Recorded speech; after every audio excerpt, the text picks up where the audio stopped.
그러므로 염려하여 이르기를 무엇을 먹을까 무엇을 마실까 무엇을 입을까 하지 말라. 아버지께서 이 모든 것이 너희에게 있을 줄 아시니라. 그런즉 너희는 먼저 그의 나라와 그의 의를 구하라. 그리하면 이 모든 것을 너희에게 더하시리라. 그러므로 내일 일을 위하여 염려하지 말라. 내일 일은 내일이 염려할 것이요 한날의 괴로움은 그날로 족하니라. 오늘 말씀 제목처럼 염려라는 제목으로 말씀을 나누기 원합니다. 사실 우리가 이 땅을 살아가면서 염려라는 것이 뗄래야 뗄 수 없는 어떤 문제인 것 같습니다. 그래서 오죽했으면 오늘 말씀에서도 여러 번 염려에 관해서 예수님께서 말씀을 하시는데, 그 중에서 우리가 읽었던 구절 중에 마지막 쯤에 이렇게 말씀합니다. 그러므로 내일 일을 위하여 염려하지 말라. 내일 일은 내일이 염려할 것이요 한날의 괴로움은 그날로 족하니라는 말씀이 있는데, 일반적으로 우리가 이 말씀을 듣고 배웠을 때 이런 식으로 많이 이해했던 것 같습니다. 우리가 이 땅을 살아가면서 하루 동안 감당할 수 있는 짐이라는 무게가 100이라고 한다면은 어느 날은 50일 때도 있겠지만 때로는 살다 보면은 삶의 무게가 150, 200 이상으로 우리에게 주어질 때가 있습니다. 그래서 이 말씀을 통해서 내일 일은 내일 염려해라. 그러니까 오늘은 100만 염려하고 나머지 100은 또는 150은 뭐 내일로 옮기라는 어떤 의미로서 이해할 때가 많이 있었는데, 사실 이 말씀은 단순하게 뭐 내일 일은 내일 염려하라는 개념으로 이해할 말씀만이 아니라 좀 더 다른 의미가 여기에 담겨 있습니다. 바로 내일 일은 내일 염려하라는 말씀은 예수님께서 내일이라는 추상적인 어떤 대상을 의인화시킨 것입니다. 그래서 보시면 알겠지만 내일 일은 내일이 염려할 것이라고 말을 하고 있습니다. 바로 내일 일은 내일이 염려해야 된다. 다르게 말하면은 우리가 이 땅을 살아가면서 염려하지 말 것을 요청하고 있는 것입니다. 단순하게 오늘 100 정도의 어떤 삶의 무게가 있기 때문에 나머지를 내일로 연계해서 염려하라는 개념이 아니라 아예 염려라는 것은 내일이 염려하게 하라는 말씀인 것입니다. 바로 염려라는 것이 우리가 어떤 해서는 안 되는 어떤 것처럼 말씀을 하시는데, 또 이전에 이렇게 말씀합니다. 31절에서 그러므로 너희가 염려하여 이르기를 무엇을 먹을까 무엇을 마실까 무엇을 입을까 하지 말라. 사실 우리가 이 땅을 살아가면서 염려하는 것들을 생각해 보시면은 대부분 이런 무엇을 먹을까 마실까 입을까 바로 의식주와 관련된 문제들로 인해서 우리가 걱정하고 두려워하고 염려하면서 살아가고 있음을 볼 때가 있습니다. 근데 성경에서는 이런 것들이 우리가 염려거리이긴 하지만 또 우리가 염려하는 이유들이기도 하지만 이렇게 말씀하십니다. 이런 것들은 다 이방인들이 구하는 것이라고. 다르게 말을 한다면은 염려라는 것은 우리가 믿는 사람으로서 그리스도인으로서 하지 말아야 되는 것이라고 말할 수 있을 것입니다.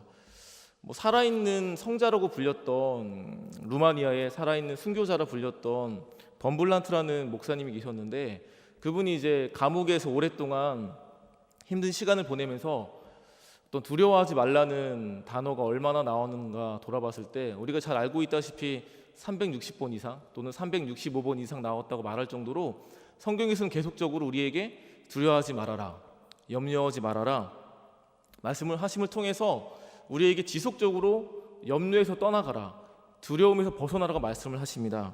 근데 이런 것들은 단순하게 염려라는 것이 그냥 우리가 생각하는 어떤 걱정이나 근심이나 무섭고 두려운 것을 의미하는 것이 아니라 그 이상의 의미가 있기 때문에 우리에게 그런 말씀을 하고 있다고 볼 수가 있을 것입니다.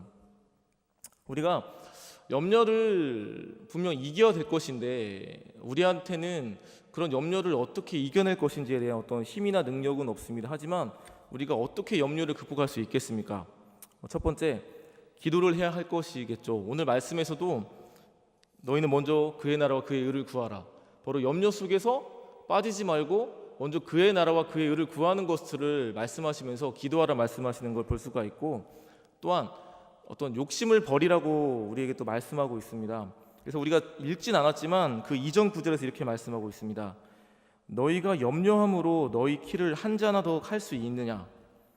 바로 우리가 염려라는 것이 우리에게 전혀 도움이 되지 않는다, 오히려 염려에서 떠나가라는 말씀을 하심을 통해서 결국 우리가 욕심이라는 것이 잉태되어서 결국 죄를 낳고 죄가 장성한 즉 죽음을 낳는다, 사망을 낳는다는 것을 알고가 있는데 결국 우리가 수많은 상황 속에서 염려하지 않을 수 있는 길은 결국은 이런 의식주 문제 속에서 충분히 우리 걱정할 수 있는 문제이기도 하겠지만 여기서 벗어나야 된다는 말씀을 하고 있는 겁니다. 도대체 염려라는 것이 어떤 것이길래 이 정도까지 말씀하고 있는 것인지 좀 생각해 보려고 하는데, 이 염려라는 단어가 어떤 원어로 보면은 단순하게 걱정, 어떤 근심, 두려움을 말하고 있는 것이 아니라 마음이 나눠져 있는 상태, 마음이 갈라져 있는 상태, 그리고 두 곳을 바라보고 있는, 바로 우리가 그분만을 바라보되고 하나님께 집중해야 되는데 그러지 못하고 마음이 나눠져 있고 두 곳을 바라보고 있는 것을 말하고 있는 것이 염려라는 단어의 의미입니다. 이 말인즉슨 우리가 단순하게 염려라는 것이 걱정, 근심 그것으로 끝나는 것이 아니라 우리가 그분을 온전히 믿고 살아가느냐, 이런 말씀 있지 않습니까? 너희가 두 마음을 품은 자들아, 너희가 그렇게 기도하면서 응답받을 것을 기대하지 말라는 말씀이 있는 것처럼 이 두 마음을 품는다는 것은 우리 안에 하나님을 향한 믿음이 있는 것 같지만, 내가 찬양을 통해서 기도를 통해서 또 말씀 읽음을 통해서 하나님이 전부이십니다, 예수님이 주님이십니다 고백할 수 있겠지만 우리 안에 염려라는 것을 통해서 우리 안에 진짜 믿음이 있는 것인지를 점검해 보라고 말씀하고 있는 것입니다. 한 사람이 있었습니다. 이 사람이 미래에 대한 고민과 걱정으로 인해서 오랜 시간을 밤잠을 설치면서 잠을 자지 못하는 시간을 보냈던 사람이 있었습니다. 미래에 대한 두려움 때문이죠. 그런데 그렇게 시간이 지나고 난 이후에 하나님께서 그 사람한테 이런 마음을 주셨습니다. 누구야? 너가 너의 인생의 주인이니? 라고 마음을 주신 겁니다. 그 질문을 우리가 받았을 때 뭐라고 대답할 수 있겠습니까? 정답은 우리가 다 알고 있지 않습니까? 하나님이신데요, 제가 주인이 아니라 하나님이신데요 라고 다시 한번 고백했을 때 하나님이 그 사람한테 또 이런 마음을 주셨습니다. 근데 왜 너는 너가 너에게 인생의 주인인 것처럼 아둥바둥 발버둥 치면서 네가 뭔가 해보려고 하느냐? 바로 너가 정말 나를 인생의 주인 하나님으로 믿고 있다면은 온전히 나한테 의탁해야 된다, 나를 의지해야 된다, 온전히 나에게 맡겨야 된다고 말씀을 했던 겁니다. 바로 염려하지 말라는 개념은 바로 그런 의미인 것입니다.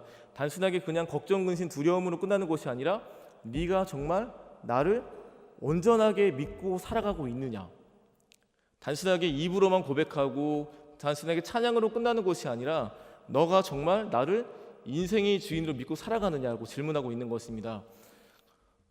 미국에 가면은 하나님이 아닌 어떤 사탄을 믿는 교가 있습니다. 우리의 성경의 1장 1절은 너무나도 잘 알고 있는 것처럼 태초에 하나님이 천지를 창조하시니라는 말씀이 적혀 있는데, 그 사탄을 믿고 있다는 그 종교의 경전의 1장 1절은 이렇게 적혀 있다고 합니다. 네 인생의 주인은 너다. 바로 성경에서는 하나님이 주인이심을 말하고 있는데 그들은 네 인생의 주인은 너가 될 수 있다고 말하고 있는 것입니다. 사실 우리가 알고 있는 창세기에서 아담과 하와가 뱀의 유혹을 통해서 선악과를 따먹게 됐습니다. 이것은 단순하게 어떤 사과설이, 배설이, 복숭아설이 몰래 따먹은 개념으로 끝나는 것이 아니라 뱀이 아담과 하와를 유혹할 때 이렇게 말을 합니다. 너가 이것을 먹으면은 하나님과 같이 된다. 바로 하나님과 같이 될 수 있기 때문에 따먹으라고 말하고 있는 것입니다. 다르게 말한다면은 네 인생의 주인이 너가 될 수 있다라고 유혹을 했던 것이고, 결국은 아담과 하와는 네가 네 인생의 주인 될 수 있다는 것에 넘어가서 결국은 죄를 짓게 되었고 에덴 동산에서 쫓겨나게 됐던 것입니다. 성경에서 지속적으로 우리에게 말씀하고 있는 것은 누가 진짜 인생의 주인이냐고 묻고 있는 것입니다. 우리가 많이 알고 있습니다. 어릴 때부터 또 수십 년 동안 예수님을 믿고 있으면서 바로 하나님이 이 땅의 주인이시다, 그분이 모든 것 되신다, 그분이 온 땅을 만드셨고 그분이 진짜 살아계신 하나님이라는 우리가 알고 머리로 알고 있지만 다시 한번 질문하고 있는 것입니다. 성경을 통해서 사사기에서 이렇게 말하고 있지 않습니까? 그때 왕이 없었으므로 사람들이 자기 소견에 오른 대로 행하였더라. 이 말은 단순하게 정말 그때 당시에 왕이 없었다는 것을 말하고 싶은 것이 아니라 이렇게 말할 수 있습니다. 분명 그때에도 하나님이 왕이셨는데 사람들은 그분을 왕으로 여기지 않고 모시지 않고 자기 소견에 오른 대로 내가 왕인 것처럼 살았다라고 그 시대를 고발하고 있는 것입니다. 동일하게 우리가 이 땅을 살아가면서 수많은 염려거리들이 있습니다. 충분히 염려할 수 있을 만한 거리들. 근데 그 염려거리들, 걱정거리들 한번 돌아보십시오.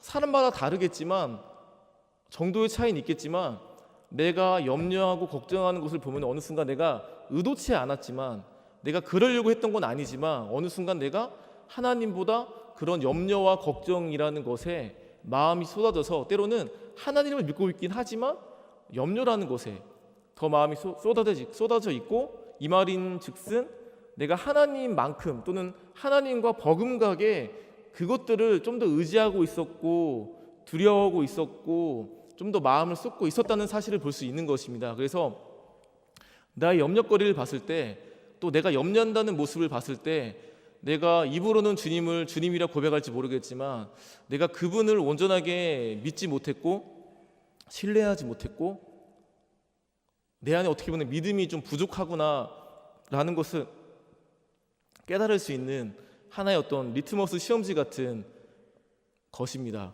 그래서 성경에서 이렇게 말합니다. 베드로전서 5장 7절에서 너희 염려를 다 주께 맡겨버리라 이는 그가 너희를 돌보심이라. 바로 그분이 우리를 돌보실 수 있기 때문에 돌보시기 때문에 너희는 염려하지 않을 수 있다고 말하고 있는 것입니다. 근데 우리는 의도치 않았지만 그분이 우리를 돌보신다는 것을 머리로 알고 있음에도 불구하고 염려 가운데 살아가는 걸 볼 때마다 내 안에 진정한 믿음이 있는 것인지 그분을 온전히 신뢰하고 살아가는 것인지를 돌아볼 필요가 있습니다. 그래서 또 이런 말씀 있지 않습니까? 빌립보서 4장 6절 말씀인데 아무것도 염려하지 말고 다만 모든 일에 기도와 간구로 너희 구할 것을 감사함으로 하나님께 아뢰라. 바로 염려 가운데서 염려하지 말고 다만 모든 일에 기도와 간구로 너희 구할 것을 하나님께 아뢰라고 말하고 있습니다. 이어서 이렇게 말합니다. 그렇게 했을 때 모든 문제 속에서 해결해 주겠다라고 말씀하시기보다 그리하면 모든 지각이 뛰어난 하나님의 평강이 그리스도 예수 안에서 너희 마음과 생각을 지키시리라.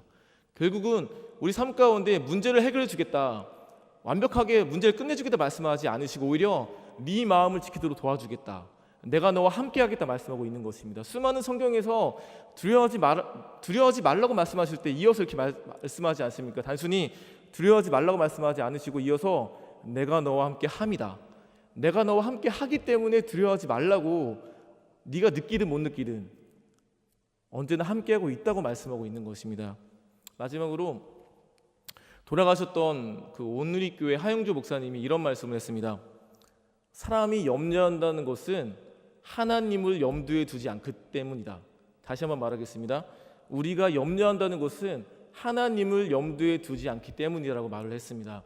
우리가 우리 모습을 돌아보면서 주님, 내 안에 염려가 있다면 이 모든 것을 주님께 맡겨버릴 수 있게 하시고, 내가 염려하고 있다는 것은 내가 입으로는 그분을 시인하고 믿고 있다고 말하고 있지만 의도치 않았지만 하나님을 염두에 두지 않고 살았던 나의 모습이라는 것을 기억하면서 주님, 내가 온전히 하나님을 다시 한번 신뢰하기 원합니다. 그분을 의지하기 원합니다. 왜냐하면 그분은 우리를 돌보실 수 있는 분이기 때문에, 돌보시는 분이기 때문에. 그래서 시편 37장 5절에서도 이렇게 말합니다. 너희 짐을 여호와께 맡기라. 저를 의지하면 저가 이루시고. 또 시편 55편 22절에서 이렇게 말합니다. 내 짐을 여호와께 맡겨버리라. 너를 붙들리로라. 바로 그분은 그런 분이신 것입니다. 이것들을 기억하면서 온전히 그분을 신뢰하고 나아갈 수 있는, 염려 가운데서 끝나는 것이 아니라 온전히 믿음의 발걸음을 내디딜 수 있는 우리 모두가 되었으면 좋겠습니다.